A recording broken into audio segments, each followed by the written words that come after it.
পবিত্র ঈদ উল আজহায় গরু কোরবানি মুসলমানদের অন্যতম গুরুত্বপূর্ণ ইবাদত। তবে কোরবানি সঠিক নিয়মে সম্পন্ন করতে ইসলামী শরিয়াতের কিছু নির্দেশনা মেনে চলা জরুরি।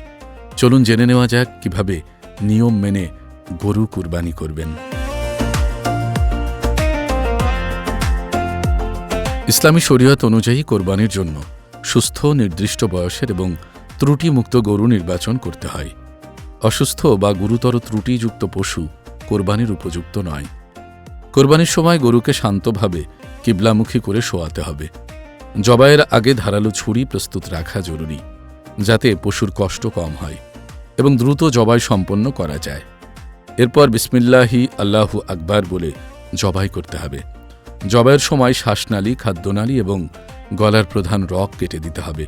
সম্পূর্ণ রক্ত বের হওয়া পর্যন্ত অপেক্ষা করার নির্দেশনা রয়েছে।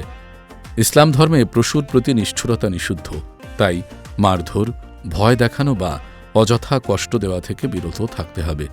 কোরবানির পর মাংস 3 ভাগে ভাগ করার কথা বলা হয়েছে। 1 ভাগ নিজের জন্য, 1 ভাগ আত্মীয় স্বজনের জন্য এবং 1 ভাগ গরিব দুঃখীর জন্য।